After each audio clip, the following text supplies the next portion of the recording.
Good morning, नमस्कार, सुप्रभात, सत श्री अकाल, आदाब दोस्तों। ये है आपका अपना प्रिय डॉक्टर आदि कश्यप मुंबईचा माणूस और आपके लिए लेकर आया आपका मनपसंद प्रोग्राम पॉजिटिव कर्मा। दोस्तों आज है एपिसोड नंबर 1097 और आज स्थान है ले मेरिडियन होटल कोयम्बटूर।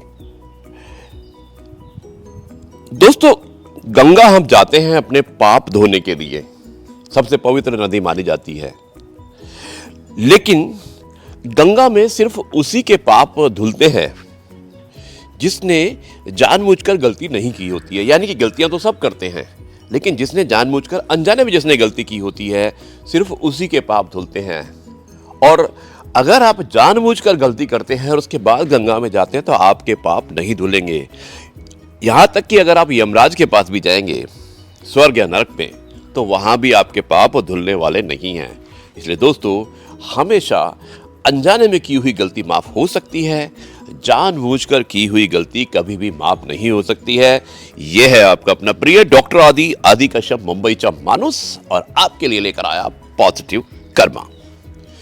दोस्तों आज पॉजिटिव कर्मा में एक बहुत ही विशेष प्रोग्राम मैं देने वाला हूं जिसका शीर्षक है सफल जीवन। यानी कि हमारा जो जीवन होता है वो कैसे सफल होता है, सक्सेसफुल होता है, इसके बारे में। मिलता हूं एक छोटे से ब्रेक के बाद, तब तक के लिए आप चाय की चुस्की ले सकते हैं।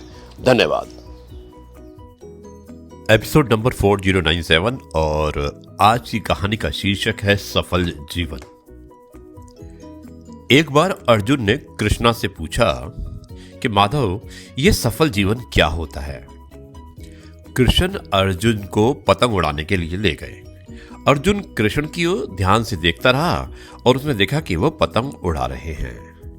थोड़ी देर बाद अर्जुन बोला, माधव ये धागे की वजह से पतंग अपनी आजादी से और ऊपर की ओर नहीं जा पा रही है।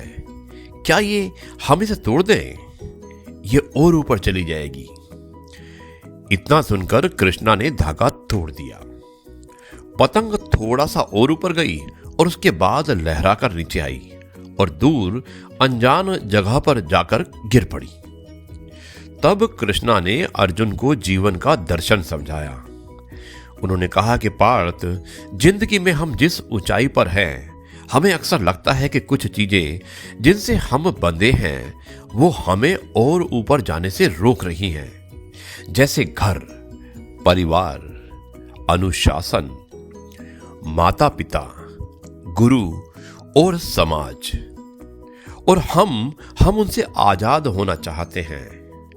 वास्तव में ये वही धागे होते हैं जो हमें उस ऊंचाई पर बना के रखते हैं। इन धागों के बिना एक बार तो ऊपर जाएंगे, परंतु बाद में हमारा वो ही हर्ष होगा जो बिन धागे की पतंग का हुआ है। इसलिए जीवन में यदि तुम ऊंचाइयों पर बने रहना चाहते हो तो कभी भी इन धागों से रिश्ता मत तोड़ना। धागे और पतंग जैसे जुड़ाव के सफल संतुलन से मिली हुई ऊंचाई को ही सफल जीवन कहते हैं। दोस्तों ये थी छोटी सी कहानी सफल जीवन, लेकिन बहुत ही शिक्षाप्रद कहानी थी। मुझे उम्मीद है कि आपको ये अवश्य पसंद आई होगी। सो जी हाँ दोस्तों, आपने सुना होगा इस कहानी को सफल जीवन, और आपने देखा कि किस प्रकार भगवान श्री कृष्ण से किसी ने पूछा कि सफल जीवन क्या होता है, और उन्होंने कितना अच्छा एग्जाम्पल दिया कि आपके हाथ में एक पतंग होती है, आप पतंग को उड़ाते हैं, कुछ समय बाद अगर आप पतंग को छोड़ देते हैं यानी कि उसके धागे को काट देते हैं तो पतंग जरूर कुछ समय तक ऊपर उड़ती है लेकिन वापस नीचे आके गिर जाती है। बहुत अच्छा उन्होंने उदाहरण दिया था कि इसी तरह हमारी जीवन होता है। हमारे लोग मिलते हैं, हमारे साथ रहते हैं, हमारी उन्नति में हमारे साथ होते हैं, लेकिन होता क्या है, जब हम सक्सेसफुल हो जाते हैं, सफल हो जाते हैं, तो हम भूल जाते हैं कि शायद जिन लोगों ने हमें ऊपर किया है वो हमारे साथ रहना बहुत ज़रूरी होता है, और धीरे धीरे हम उन लोगों को छोड़ना शुरू कर देते हैं क्योंकि हमारा अपग्रेड हो जाता है, हम ऊंचा बढ़ना शुरू करते हैं और एक अच्छी सोसाइटी की तलाश में होते हैं, अच्छे लोगों की तलाश में होते हैं।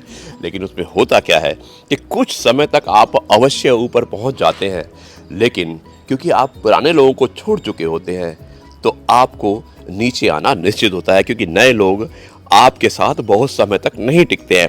तो दोस्तों, यही मैसेज है आज की इस कहानी सफल जीवन में। अगर आपको भी सफल होना है तो हमेशा अपनों का साथ रखिए, चाहे वो आपके परिवार के लोग हों, आपके दोस्त हों या आपके व्यवसाय में हों। कभी उनका साथ मत छोड़िए, चाहे वो ईश्वर हो या कोई इंसान हो। यही मैसेज है आपके अपने प्रिय डॉक्टर आदि कश्यप, मुंबईचा माणूस, और आपके लिए लेकर आया आपका मनपसंद प्रोग्राम पॉजिटिव कर्मा। अब मैं इस कार्यक्रम को यहीं पर समाप्त करता हूं और कल का प्रोग्राम मैं आपको सदगुरु जी के यहाँ पे जा रहा हूं, वहां से प्रसारित करूंगा। शायद आपको अवश्य पसंद आएगा। नमस्कार, जय हिंद, वंदे मातरम, भारत माता की जय।